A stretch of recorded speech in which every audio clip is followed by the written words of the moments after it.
Садырага биринчиден убакыт бөлүп кабыл алганыңызга ыраазычылык билдирели. Анда көп күттүрбөйлү коомдогу эң кызуу талкууланып жаткан темаларга, суроолорго кайрылсак.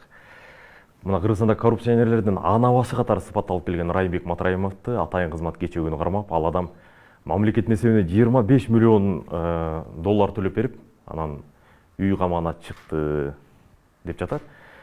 Мына ушунун өзүн иштин башталса абдан мыкты дегени менен, бирок бул атайын алдын ала түзүлгөн сценарий, элдин көзүн жазгыруу, будамайлоо деп жатат. Сиз кандай дейт элеңиз? Урматтуу журналисттер, урматтуу эл журт. Мен сиздерге кайрылып кетем.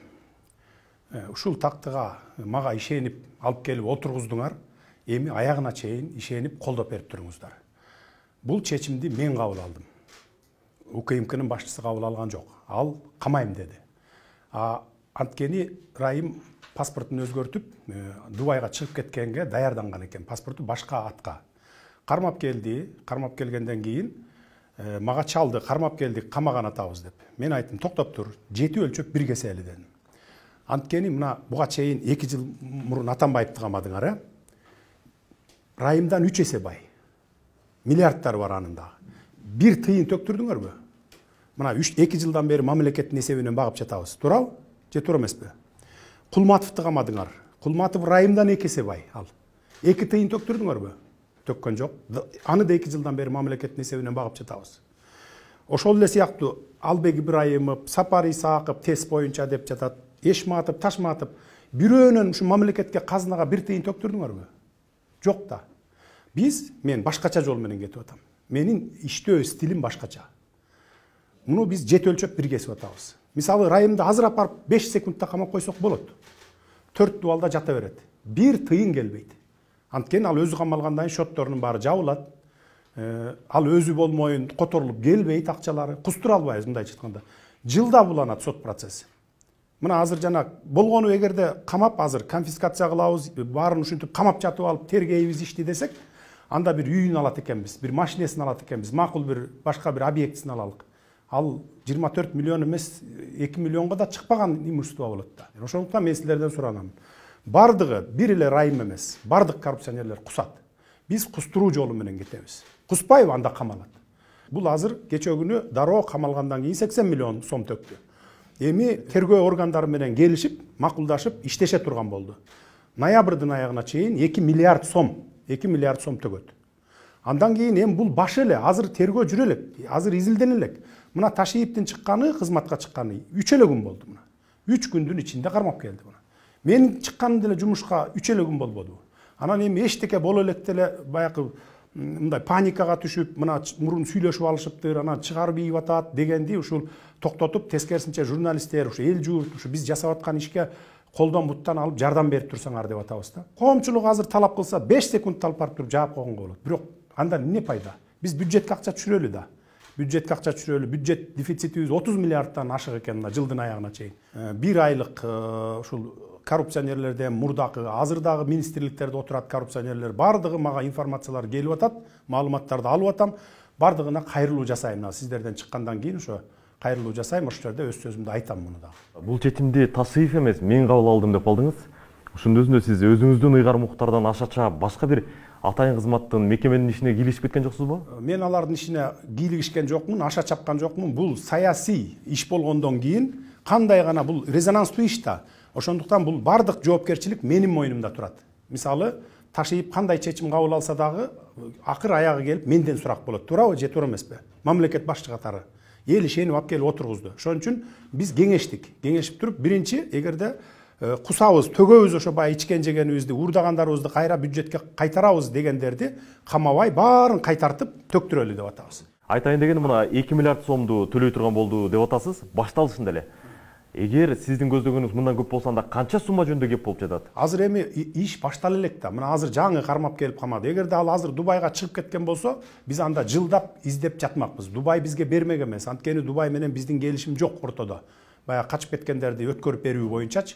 Мына азыр канча качып жүрөт, мурдакы бийликтин учурунда качып кеткендер бүгүн деле качып жүрбөйбү мына. 5 жылдап, 10 жылдап качып жүрөт го. Бирөөнү кармап келип, бир тыйын төктүрө алдыбы мурдакы бийлик? Жок да. Анан биз баягы радикалдуу кадамдарга барбай, андан көрөкчө биз баягы жети өлчөп бир кесип, мамлекетке, элдин кызыкчылыгына пайда алып келе турган жол менен кетели. Бирок аягында барып тергөө иштери жүрөт, бардыгы бүтөт, анан сотко барат, сот чечим чыгарат. Үй абагына чыгарып койгонуңуздар Садыр Жапаров Райымбек Матраимовго боор тартып, жан тартып аткандай көрүнүп калбайбы коомго? Агам боор тартып, жан тарткандай мен аны тааныбаймын. Сүйлөшүп да көргөн эмесмин, билбеймин мен. Ага боор тарткыдай мен эмне? Мен бир тууганым болсо бир жөн, бир тууганым болсо дагы эгерде уурдаса камайбыз. Биз бардыгын мамлекеттин, элдин кызыкчылыгы үчүн жасайбыз. Мен өз кызыкчылыгым үчүн эч нерсе жасабайм, ташыйып дагы ошондой. Райымбек Матраимов Дубайды көздөй качып кетмей экен, үлгүрүп кармап калдык деп жатасыздар. Паспортун алмаштырган экен, бизде паспорттун копиясы бар. Ал кишинин тарапташтары бул киши мыйзамды сыйлап, атайын жооп берем деп эч жакка качпай, керек болсо УКМКга өзү барган деп жатат да. Эми туугандарынын кандай айтканын уккан жокмун, эми ар саясатта айтыла берет да. Парламенттик президенттик шайлоого сиз бирде туруп катышсам, катышпайм же так чечим кабыл ала элекмин деп айтып жатасыз буга чейин. Соңку чечимиңиз кандай болду? Сиз катышасызбы же катышпайсызбы шайлоого? Мыйзам жол берсе мен катышам. Бүгүнкү конституция боюнча жол бербейт экен. Биз конституцияны жогорку кеңешке жиберип атабыз. Долбоорун жогорку кеңеш 1 айдын ичинде карап, чечимин чыгарып берсе, анан кийин ошол конституцияны элге алып чыгалы деп атабыз. Мурда ар кандай сунуштар болду. Мен өткөндө жогорку кеңеште дагы айткамын. Мыйзамдар менен эле шайлоого барыш керек экенбиз, баягы конституцияга деп. Бул жерде бардык жолдорун карап чыктык дагы компромисске келип бардык саясий күчтөр Кыргызстандын кызыкчылыгы үчүн, элдин кызыкчылыгы үчүн тез арада баягы бир нукка түшүп кетели деп ошондой азырынча алдын ала келишим болду. Эми ошол мыйзам өтүп, бардыгы келсе, андан кийин анан чечим кабыл алабыз. Азырынча чечим кабыл алган жокмун. Түшүнүктүү.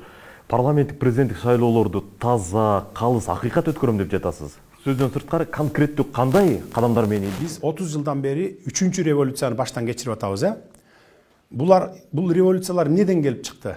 Таза эмес шайлоодон келип чыкты да. Менин бул максатым, анан толук ой тилегим шайлоолорду кандай гана жол менен болбосун, мейли бюллетень менен болобу, мейли электрондук ящик менен болобу, таза өткөрүп берүү.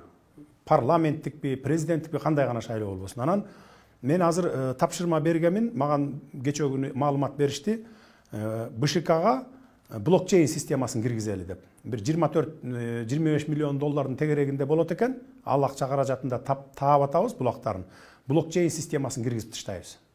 Мына 3 айдын ичинде деп атат. Балким ушу келаткан шайлоолорго үлгүрүп калышыбыз мүмкүн.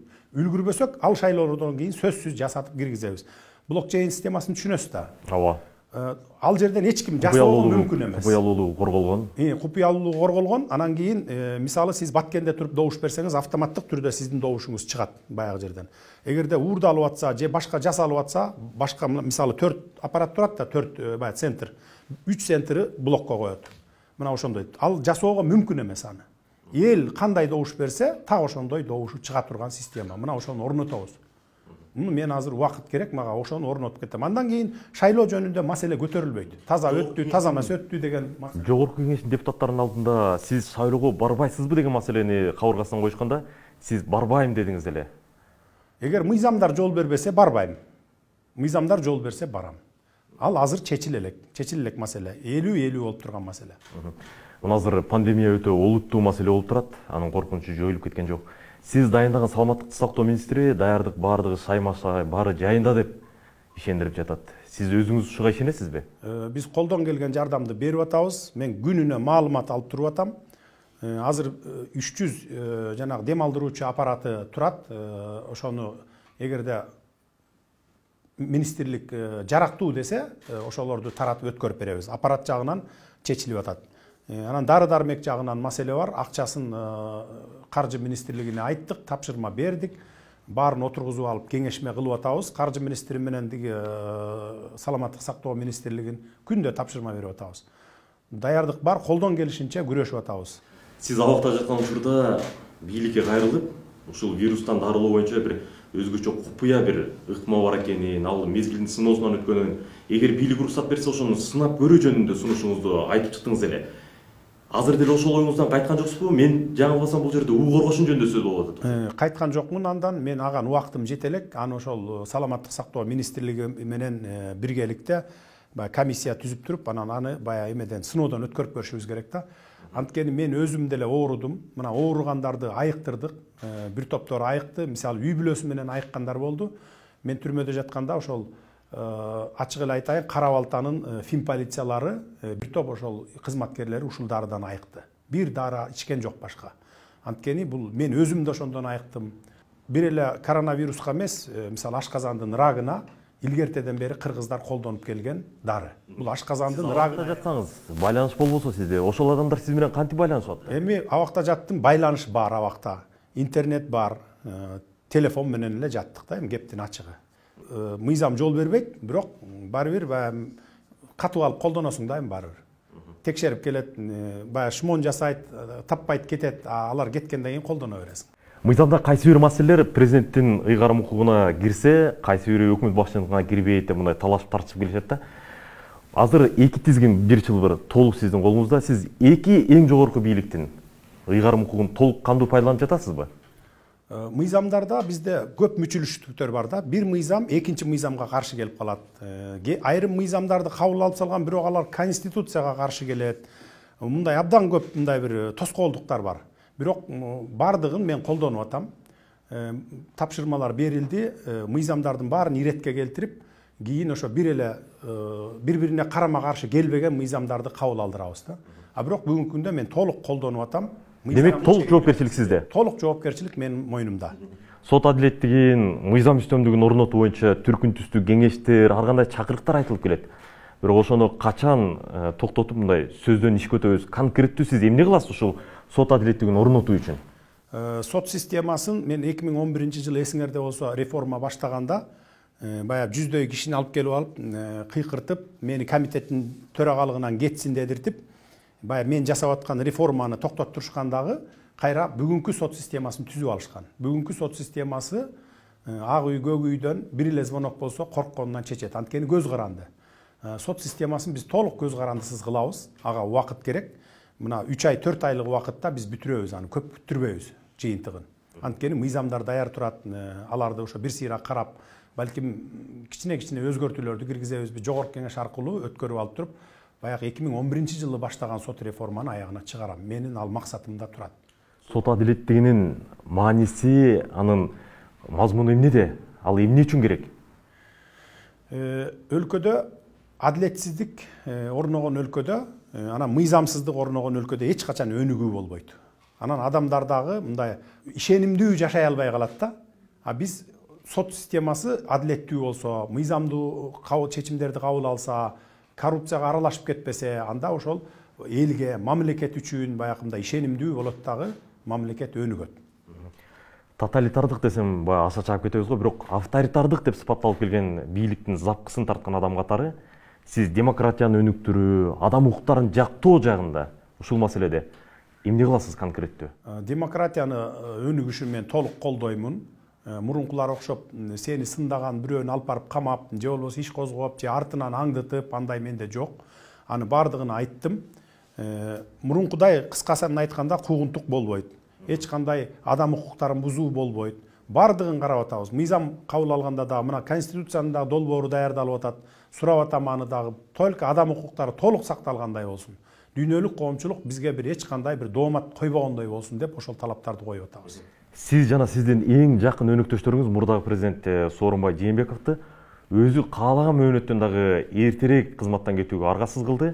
Бул жерде бир купуя сыр жатат, бул жерде бир чоң бир кутум бар деп болжоп жатышат да. Чындыгында парламенттик шайлоодон кийин кызматтан кетем деп аткан президент эмнеден улам мындай чукул өзгөрүүгө, чукул чечимге барды? Эч кандай купуялуулугу жок. Өзү деле эми жакын арада маек берсе керек, маек берсе айтат болуш керек. Эч кандай купуялуулугу жок. Бул жерде элдин талабы болду. Центр избирком тарасын, башка жаңылары келсин, анан Сооронбай Жээнбеков президент кетсин деп. Менин оюмча отуруп кайра шайлоо өткөрүү, ушул эле Центр избирком менен ошол эле өзү кайра шайлоо өткөргөнгө моралдык укугу жок эле. Аны өзү деле сезип турду да. Анан эми бийлик деген баягы кыйын болот экен, таштап кетип калыш. Ошон үчүн баягы 10 чакты күнгө созулуп кетти. Эгер биринчи эле күнү макул болуп, баягы биринчи күнү макулдашкан бойдон сөзүнө туруп неме кылганда эртерээк стабилдешип кетмекпиз да.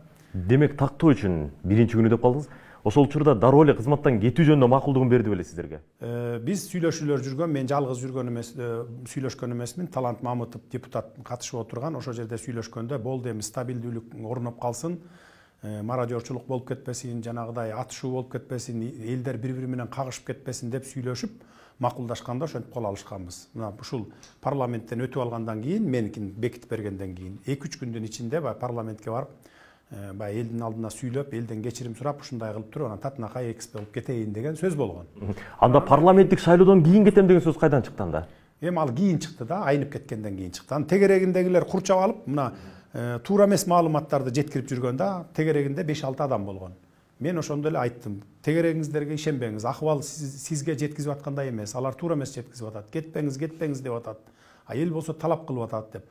Эл журналисттер айтып атпайбы, Садыр Жапаровдун эле тарапташтары деп. Жок, менин тарапташтарым эле эмес. Бардык күчтөр биригип келип кеткин деп турбадыбы. Негизи эле саясатчылар сиздер кандай өлчөйсүздөр эл деген түшүнүктү? Маселен, мына сиз айтып атасыз эл деп. Ошол учурда ал кишинин тарапкерлери айтат, эл мени колдоп атат, кетпей тур деп суранып атат дегендей мисалы да.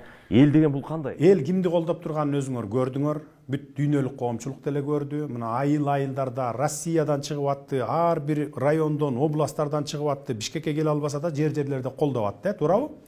Ал эми тиги кишинин пресс-службасы бизди да колдоп атат, бизди деген 54% эл колдогон, азыр да ошол электоратыбыз бар деп тегерегиндегилер туура эмес жолго салып атпайбы? Алар ошентип СМИден кетирип атат, а бирок фактически андай жок болду да. Президентти шашылыш кызматтан кетирип жибербей, милдет менен кошо жоопкерчиликти тең бөлүшсө, Садыр Жапаровдун өзүнө дагы жеңил болмок деген пикирлер айтылып жатат. Тезинен кетирип жиберүү зарыл беле? Зарыл болчу, анткени эл экиге бөлүнүп калат эле. Эл эмес, мына ушул гос системасында иштеген министрликтер, губернаторлор, жанагы күч органдары бөлүнүп калды да экиге. Ошон үчүн биз азыр тез аранын ичинде ошол жана элди экиге бөлүп, баягы каршы эл алып чыгабыз дегендерди тез аранын ичинде алмаштырдык. Ошондон анан жана кадрдан кичине мүчүлүштүктөр кетип калды. Баягы азыр жазып атат деп атпайбы, мен интернет караганга убактым жок болуп атат. Маган жеткизип атышат. Эл наразы болуп атат жана кадр маселелерине деп. Бул кадр маселелери убактылуу нерсе. Баягы оперативдүү түрдө ошол системада иштеп кеткен балдарды баягы жетекчисин алып туруп ошолорду алып барып койдук. Анткени ал мекеме да экиге бөлүнүп калып атат. Бөлүнбөш керек, бирдей сактап калыш керек. Мамлекеттик мекеменин дөңгөлөгү тегеренип туруш керек, иштеп туруш керек дегендей. Ошон үчүн кичине мүчүлүштүктөр кетип калды, бир 2-3 кадр боюнча. Эми кадрлар бул убактылуу нерсе. 3 айдан кийин кайра бардык баягы реформа, жаңы конституция кабыл алсак, реформалар башталганда бардык кадрлар өзүнүн кесиптик баягы кесиптик жагына конкурс менен барышат. Бардыгы конкурс менен. Бүт жаштар катышса болот, мейли орто жаштагылар катышсын, аксакалдар да катышсын, бирок кимиси күчтүү болсо ошол адистиги менен ошолор өтөт. Мурдакыдай тууган уругун же болбосо куда сөөктү алып барып мына могу жерге коюп коелу иштей берет деп реформадан кийин андай болбойт. Мен аган сөз берем. Конституция боюнча адистер президенттин милдетин аткаруучу референдум өткөрө албайт, баш мыйзамды өзгөртө албайт деп жатышпайбы? Сиз кандай дейсиз? Мыйзамды сактайсызбы? Мен өзгөртпөйм, референдумду дагы мен жарыялабайм. Аны жогорку кеңеш азыр бүгүн мына отурат, жогорку кеңеш, аларды эч ким таратып ийген жок, иштеп атат. Ал ошолордун чечими. Кандай чечим кабыл алса, алар ошого баш ийебиз. Тышкы саясатта Орусия стратегиялык өнүктөш экенин баса билип айттыңыз. Ошол учурда Америка Кошмо Штаттары Европа өлкөлөрү менен кызматташуу, алака кандай болот? Азыркыдай эле кала береби же азыркыдан жакшыраак болобу? Биз орустар менен мурдатан бери стратегиялык өнүктөшпүз, илгертен бери. Мына уже 100 жылдан ашып кетти. Ошол бойдон калат деп атабыз. Анткени биз орустар менен көп нерсе байланыштырып турат. Аны ажырата албайт, билесиздер өзүңөр. Геополитикалык акыбал, анан аскердик кызматташуубуз деген бар, жана башка экономикалык.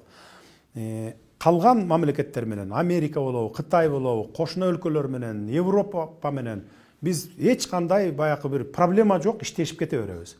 Эки тараптуу кызыкчылык болсо, биз иштешебиз. Анан тең ата сүйлөшүп иштешебиз. Мурдакыдай болбойт. Салыштырмалуу айтсак, ошол эле АКШ менен, ошол эле Европа өлкөлөрү менен азыркыдан жакшы болобу же азыркы калыбын деле калабы? Азыркыдан да жакшыртканга аракет кылабыз. Анткени биз эч кандай бир жаман бир дагы өлкө менен бир конфликтке барбайбыз. Кошуна өлкөлөр менен дагы баягы алыскы туугандан жакынкы кошуна дейт. Кошуна өлкөлөр менен дагы мындан да жакшыртканга аракет кылабыз. Болгон күчүмдү жумшайм. Буга чейин өлкө жетекчилери Кумтөр менен чечүүчү сүйлөшүүлөрдө өздөрү кыңгыр иштерге аралашып кетерин айтып, Кыргызстандын кызыкчылыгын коргоп калуу маселесине келгенде сизге бийликтин колдоосу жетпей калганын такай айтып келгенсиз, элге убадан да ошентип бергенсиз. Азыр сиз каалагандай ошол элге убада бергендегидей мүмкүнчүлүк, чечүүчү күчтөрдүн баары сизге колуңузга тапшырылды да. Кандай болот эми? Кумтөр боюнча эсиңиздерде бар, 10 жыл мурун мен ишти баштап, 10 жыл мурун мамлекетке алалы дегенмин. Андан бери 10 жыл өттү. Эмне деген алтындар чыгып кетти мына. Азыр аякта таштанды менен гана жанагы хвостохранилище калды. Эми да алтындын запасы бар экен бир аз, азыр иштетип атышат алар. Анан эми биз азыр барып туруп Кумтөрдү сразу өткөрүп алсак, биз таштанды менен гана хвостохранилищени алабыз да. Анан калган ошо бир аз алтын тиет бизге. Биз андан көрөкчө жети өлчөп биргешишибиз керек. Мен дагы бир жолу айтайын. Мен ал позициямдан кайткан жокмун. Бирок азыр мен маалыматым жок да толук маалымат ала элекмин. Мен тапшырма бердим, кыргыз алтынды чакырдым, баардык маалыматты мага алып келсин, канча запас алтын калды, рекультивацияга канча акча кетет, ошонун баардыгын алгандан кийин мен чечимди кабыл алам, сөзсүз алам. Сентера Голдко 3 бизден өкүл барат, жана совет директоровго. Бирөөнү ошол бүт баардыгын ыкый-чыкыйына чейин билген, Теңиз Бөлтүрүк деген ошо дүйнөлүк масштабта иштеп жүргөн баягы компанияларды башкарган бир кишини койдум ошол жерге. Көчөгүнө ошону койдум. Ал дагы аяктан маалымат алып берет. Анан ошондон кийин анан чечим кабыл алалы. Анан келе калып эле барып туруп эле мен ушул сөзүмө турушум керек, мен ушинтип айткам деп эле барып баса калып алгандан кийин ар жагы эмне болуп кетет аны. Мен муну 10 жыл мурун айткам да, билесиздер да. Алыш керек деп айткам. 2 жыл мурун түрмөдө жатканда журналисттер барып менден интервью алды. Мен ар бир эмени карап отурам интернеттен. Азыр уже барып алышка кыйын болуп калды. Риск бар, чоң риск бар. Андан көрөкчө ошону аягына чейин иштетсин, бирок биздин пайдага болсун. Бардык түшүп аткан таза киреше биздин пайдага түссүн Кыргызстандын. Аягында бүтүрүп, азыр рекультивациясын жасатып, баягы дамбаларды курдуруп, аякта катастрофа жүрбөгүдөй кылып берип кетсин деп айтканым бар. Бирок ушул жагына да кайрылабыз азыр. Сиз эски карьерди айтып жатсаңыз керек, андан сырткары кеминде 15.000 гектар жаратылыш коргоо деп эсептелип келген жерден 16.000 гектар. Кеминде 15.000 деп жатабыз. Ошол Абыл Газиевдин колу менен берилиптир. Ал жерде ошо 40 тонна алтындын запасы бар деп мага маалымат беришти. Бардык маалыматты алгандан кийин мен элге ачык, так жарыя кыламын. Мына момундай чечимге келдик деп туруп. Анан эл өзү баасын берет. Ушул 16.000 гектар жер сиздин чечимди өзгөртүшү мүмкүнбү? Мурунку позицияңызга кайтара алабы? 40 тоннадай алтын бар экен деп атасыз. Эми анын баарын ошо көрөлү да биринчи. Эми мен азыр кыйнабай тургула, жарга такабай тургула, мен чечимди кабыл алам. Ошондо эл өз бааңарды бересиңер ошондо. 360 гектар жерге төгүлгөн уу калдыктар жөнүндө кеп кылып келгенсиз. Ал калдыктардын көлөмү бүгүн көбөйсө көбөйүп, бирок азайган жок да. Эмне кылуу керек аны зыянсыздандыруу үчүн? Аны алып чыгып кетиш керек, тазалаш керек да, анычы тазалабаса болбойт. Мисалы, мага берген маалыматтары боюнча ар кайсы өлкөлөрдөн же болбосо бир чоң баягы дүйнөлүк фирмалардан, компаниялардан сунуш түшүп аткан экен. Аны алып туруп биз переработка кылып, анын алдында да алтын жатат да, 100 тоннадан ашыгыраак алтын запасы бар да, баягы толук алтынды бөлүп ала албайт, баягы эме менен, пульпа менен эмеге кирип кетет да, хвостохранилище. Ошону переработка кылып алабыз деген компаниялар бар экен. Алардын дагы сунушун карап көрөбүз. Эгерде аны биз азыр тез аранын ичинде жок кылып тазалабасак, Петров көлү деген бар, анын үстүндө турат. Эгер ал жарылып кете турган болсо, тигини баягы шыпырат, ал нарын калпарып куят, ошо менен ар жагын уже өзүңөр билесиңер эмне болорун. Бардык жагын аны карап атабыз. Аны тез арада чечим кабыл алабыз. Биринчи максатым ошол. 1998-жылы Барскон суусуна цианид төгүлгөндө, сиз муну дагы кийин эскерип жазып жүргөн жайыңыз бар. Ошондо айрым бир боюнда бар келиндерди мажбурлап боюнан алдырды деген маалыматты жаздыңыз эле. Бул чындап эле ошондой маалымат болгонбу, же сиздин окурмандарга же электоратыңызга драмалаштырып, аларга таасир этүү үчүн жазылганбы? Мына мен болгон окуя бул, мени Барскондун эли калпайттырбайт. Бул болгон окуя. Бардык Барскон айылын жанагы пансионаттарга көчүргөн ал убакта. Көчүрүп, баягы суудан ууланып калбасын деп. Барын көчүрүп келип ошондой окуялар болгон да. Бул болгон окуя. Кумтөр дегенде дароо эле алтынды түшүнөбүз да, бирок ал жерде тонналаган күкүрт, вольфрам, дагы башка бир элементтер бар экени жөнүндө сөз болуп жүрөт да. Ушулар жалпы байлыкка кошулуп эсептелингенби же эсеп алтын үчүн гана жүрүп атабы? Бул жерде булар азыр алтын менен гана күмүштү алышат да. Андан чыккан отходту жез болот, платина, палладий бар, күкүртү бар дегендей. Аларды бай отход катары кылып туруп кара балтадан эле вагондорго жүктөп туруп Финляндияга же дагы башка өлкөлөргө жиберип, ошол жактан переработка кылдырат экен. Бирок ал кайра кайтарылып бизге келбейт. Бүт ошол ойдон чыгып кетет да мына. Ошолордун пайдасына иштеп атат. Демек алтын менен күмүш гана эсептелип жатат деген сөз туурабы? Алтын менен гана күмүш эсептелип жатат. Башка эчтеке. Башкасынын баары баягы отход деп туруп жөнөтүп ийет экен да мына. Саясатка аралашкан 10 жыл деп аталган китебиңизде сиз 2010-жылдан кийин Кыргызстанда эң таасирдүү адамдар бийликте турган Манас аэропорту аркылуу бир нече алтын куймаларын алып кете турган болгонун, ал жашыруу маалымат сизге алдын ала келгени, сиз бул тууралуу ошол эле Текебаевка, Кууловго айтып, абдан мындай аркасына чүп аңдыганыңыздарга карабай качырып жибердик деп жаздыңыз эле да. Ошол окуя чынбы? Чын болсо, бүгүн кайра ошол маселеге кайрыласызбы? 2010-жылы ушул болгон окуя, анткени ошо революциядан кийин башаламандык болуп аткан, анан президенттик шайлоо күн болчу. 30-октябрь болсо керек эле. Маган улуттук коопсуздук кызматкерлеринин 2 кызматкери келип ушул маалыматты айтты. Депутаттардын гана алы жетет, башка биздин алыбыз жетпей калды, анткени чоң кишилер аралашып атат, 3 тонна алтын чыгып кетет бүгүн Турцияга деп. Турцияда бир жер титирөө болуп эле ошого гуманитарлык груз жеткизип атабыз деген. Эми Турция биздин гуманитарлык грузга муктаж эмес. Тем более ун, анан суу. Элестетиңиз, мына кадимки эле жанагы эле баклажкадагы эле суулар. Туркия, Аравия өлкөлөрүн суу менен камсыз кылат. Биздин сууга муктаж эмес алар. Анан ошентип маалымат келгенден кийин мен Текебаевка айттым, Кууловго, Ташиевке, анда Келдибеков спикер эле аганы айтып, ошо менен кармайлы деп бардык. Бирок мен жалгыз болуп калдым, эч ким көңүл бурган жок.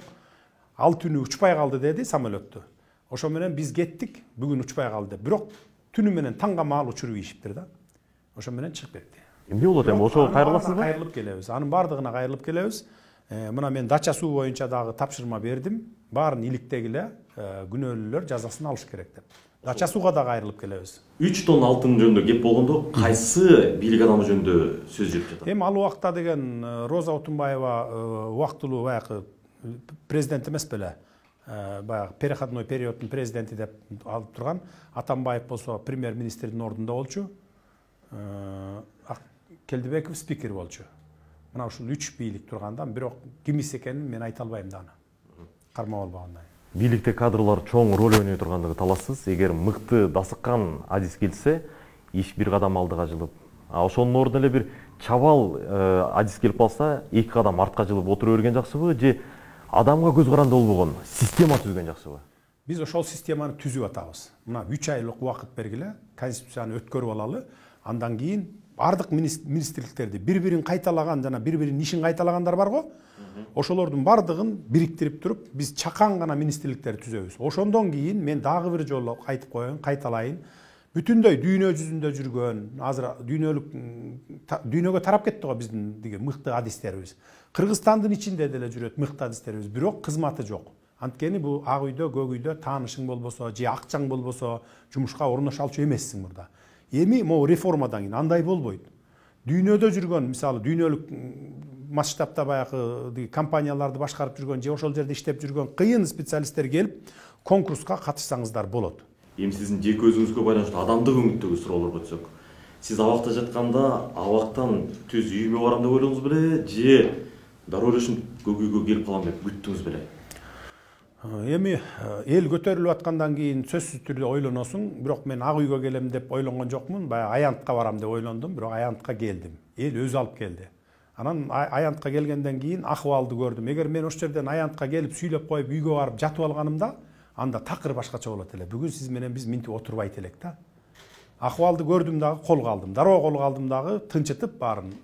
Анткени уже радикалдуу кадамдарга барабыз деп ошол жердегилердин баары чечим кабыл алып калган экен. Анан ошо менен чыктык дагы, Камчыбек Ташиев экөөбүз үйгө барып, бир чындан чай ичип алып, үйдөгүлөр учурашып эле, анан кайра келип туруп, бардыгын тынчытып, анан жана достукка чогултуп, депутаттарды келгиле, тынчтандыралы, бир эмеге конституциялык поляга түшүп кетели, баягы 2010-жылдагыдай болуп кетпесин деп, ошо менен анан мына конституциялык поляга мыйзамдуу бардык жолго салып кеттик жолго. Эркиндикке зар болуп жаткан адам, азыр мына бийлик башына келдиңиз. Анын сезимде трансформация канчалык мындай оор же жеңил болду? Эми мен үчүн жеңил эле болду, анткени мен бардык саясий кырдаалды, эл арасындагы болуп жаткан ар кандай иш чаралардын баары менен кабардар болуп жаттым да, айттым го, интернет бар, телефон бар, баары менен кабардар болуп жаттым да, жеңил эле болду. Маектин башында сиз баарын ачык айтып берүүгө убада кылдыңыз. Ошондон улам сурай турган маселе, абакта жаткан учуруңузда сиз бир күнү кызыл жайың канга боелуп, кол салганыңыз жөнүндө видео, сүрөт тарады. Көп өтпөй сиз шок абалында өзүм кол салдым деген мазмунда билдирүү кылдыңыз эле. Бул сурооңузга мен азыр жооп бербей турайын, анткени Алмазбек Атамбаев камакта жатат. Ошого байланыштуу бул. Ошон үчүн мен азыр буга жооп бербей турайын да. Моралдык жактан ага дагы туура эмес болуп калат, ошон үчүн мен жооп бербей турайм. Мен кийин буга ачыгын жооп берем. Мына сиздин өзүңүздү ошол окуядан улам, мына азыр деле криминалга абдан тыгыз байланыштырып жатышат. Сиз болсо криминал дегенде такыр ооз калбай эле криминалды мен түп тамырынан жоём дедиңиз. Ушул убадаңыздын өтөөсүнө кантип чыгасыз, мүмкүнбү? Эми мындайда криминалга байланыштырганы ошо мен түрмөгө жатып калып, анан чыгып келген үчүн эле байланыштырып атат да. Мисалы, могу столдун бети тегерете мындай колючка деп коюңуз, элестетип коюңуз. Мен жаткан түрмө. Биринчи Молдовановкадагы. 1000 киши, 1000 адам жатат ошол жерде. 1000 адамдын мына ортосунда общак деп коет да, аякта алардын тили менен. 60-70 адам болот. 100 адам деп коелу. Мына ушулар өзүнүн тагдырын, өзүнүн өмүрүн толугу менен криминалдык мирге арнаган балдар да булар. Мына ошолор башкарат. А бияктагы 900 киши жөнөкөй эле карапайым эле элдин балдары. Карапайым элдин балдары. Мен окшогон мынакей мен. Мен бу жерге общакка барып жашап, ушулар менен мындай бир чырмалышып кеткен жокмун да. Могу жердеги эл менен эле карапайым эл менен аралашып жашадым. Мен түрмөгө адилетсиз түштүм, мыйзамсыз түштүм. Жөн эле баягы зордоп апарып камап коюшту. Мен окшоп камалган 1000 деген балдар бар түрмөнүн ичинде. 1000 деген. Менин төбөм көрүнгөн үчүн эл билип атты. Силер жазып аттыңар, айтып аттыңар, туура эмес камалды. Мына Каптагайбай мунун чатагы жок болчу, а жерге катыштыгы жок эле десе да болбой эле камап койду деп. Же күбө жок, же жабырлануучу жок. Мен жөн эле алып барып күчкө салып камап коет атпайбы? Мен окшогон 1000 деген балдар бар. Мен ошолордун баардыгын жакшы билем. Мына бүгүн ГСИНге тапшырма бердим. Ошолордун баардыгын ревизия кылгыла. Жанагы жөн эле барып адилетсиз отуруп калгандар, анан майда чүйдө менен отургандар, ошолордун баардыгын мен указ менен, амнистия менен чыгаралы деп сүйлөштүк. Бир 15-20 күндүн ичинде, бир айдын ичинде 1000 деген бала чыгат адам. Анан ошондо дагы анан дүңгүрөтүп тескери жазбагыла да, ошону туура түшүнгүлө. Алардын деле өзүнөн көрөсүңөр кандай балдар экенинчи. Мен адилеттүүлүк орнотом, мыйзамдуулукту орнотом деп келдим мамлекетте, туурабы? Мен ошону орнотушум керек. Мейли мени жакшы көрөбү, жаман көрөбү, бирок адилеттүүлүктү, мыйзамдуулукту орнотушум керек. Эркин басып, эркин ойлоп, эркин сүйлөөнүн бактысы адам үчүн канчалык?